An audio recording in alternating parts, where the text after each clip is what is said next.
70 The Teachings of the Lord of the Second Coming. 3.3 The Third Worldwide Course to Restore Canaan. 3.3.1 The Spiritual Course to Restore Canaan under Jesus' leadership. In discussing the Third Worldwide Course to Restore Canaan, we should first understand in what respects this course was different from the Third National Course to Restore Canaan. As was explained in detail, the focus of faith for the Israelites in the Third National Course was the Tabernacle, the symbol of the Messiah. Even when the Israelites fell into faithlessness, the Tabernacle remained intact, standing upon the foundation of faith for the Tabernacle, which Moses had laid during his 40-day fast. When Moses also became faithless, the Tabernacle remained intact, preserved by Joshua's stewardship and the foundation for the Tabernacle, which he had laid during the 40-day mission to spy out the land. However, in the worldwide course to restore Canaan, the focus of faith for the Jewish people was Jesus himself, who came as the fulfillment of the Tabernacle. When even his disciples became faithless, Jesus had to walk the path of death and be crucified as he had foretold. As Moses lifted up the serpent in the wilderness, so must the Son of Man be lifted up. 213 As a consequence, the Jewish people lost the one who should have been the spiritual and physical focus of their faith. They no longer had a basis upon which to begin the Third Worldwide Course to restore Canaan as a substantial course, as the Israelites had when they commenced the Third National Course. Rather, Christians, as the Second Israel, were to begin this course as a spiritual course, by exalting the resurrected Jesus as their focus of faith. Foreseeing this, Jesus said, "Destroy this temple, and in 3 days I will raise it up." 214. Then, just as Joshua succeeded to Moses' mission and completed the Third National Course, Christ at the Second Advent will succeed the mission of Jesus. He will complete, both spiritually and physically, the Third Worldwide Course to restore Canaan.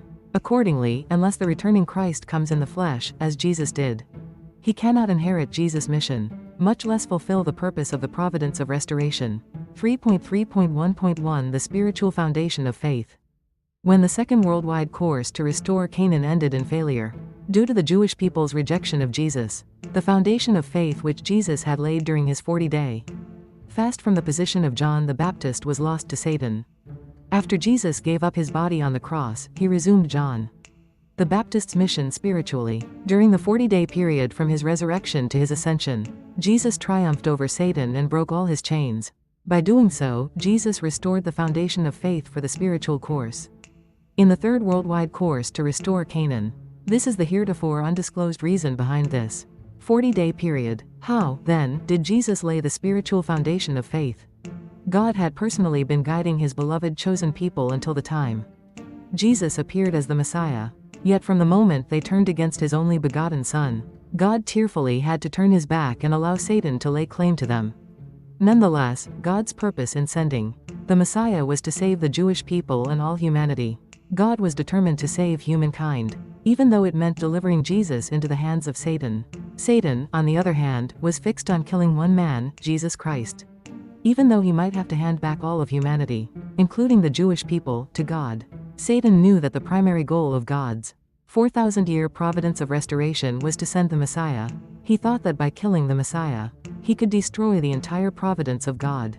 In the end, God handed over Jesus to Satan as the condition of indemnity to save all humankind, including the Jewish people who had turned against Jesus and fallen into Satan's realm. Satan exercised his maximum power to crucify Jesus, thereby attaining the goal he had sought throughout the 4,000-year course of history. On the other hand, by delivering Jesus to Satan, God set up as compensation the condition to save sinful humanity. How did God achieve this? Because Satan had already exercised his maximum power in killing Jesus. According to the principle of restoration through indemnity, God was entitled to exercise his maximum power. While Satan uses his power to kill, God uses his power to bring the dead to life. As compensation for Satan's exercise of his maximum power in killing Jesus, God exercised his maximum power and resurrected Jesus. God thus opened the way for all humanity to be engrafted with the resurrected Jesus, and thereby receive salvation and rebirth. It is clear from the biblical record that the resurrected Jesus was not the same as he had been when he had lived with his disciples before his crucifixion. The resurrected Jesus was no longer a man seen through physical eyes. Because he transcended time and space, he appeared to his disciples inside a room with closed doors. 215 He accompanied 2 disciples, traveling toward Emmaus for a long distance. Yet they did not recognize him until much later, when he made himself known. At which point he suddenly vanished out of sight. 216 By passing through the 40-day period of his resurrection, and thereby separating Satan, Jesus laid the foundation of faith for the spiritual course. He thus opened the way to redeem humanity's sins. 3.3.1.2 The spiritual foundation of substance. Through his resurrection appearances, Jesus fulfilled the dispensation of 40 for the separation of Satan, while standing in the position of John the Baptist in spirit. He thereby laid the foundation of faith for the spiritual course, in the position of the spiritual true parent. At the same time, from the position of a child, he secured the position of Abel for fulfilling the indemnity condition, to remove the fallen nature.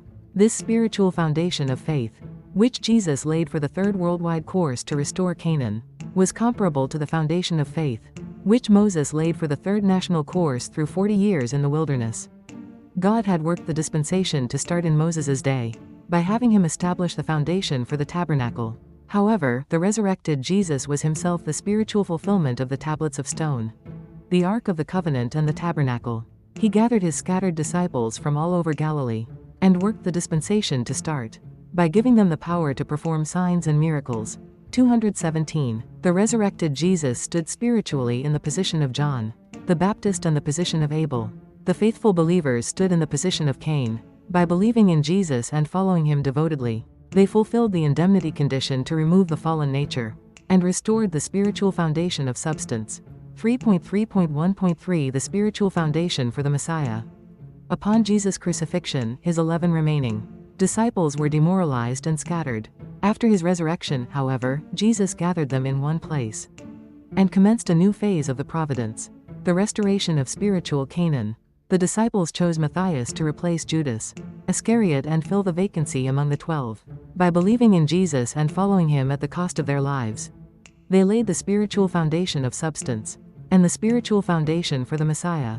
Upon this foundation, Jesus ascended from the position of the spiritual mission bearer for John the Baptist to the position of the spiritual Messiah and sent the Holy Spirit.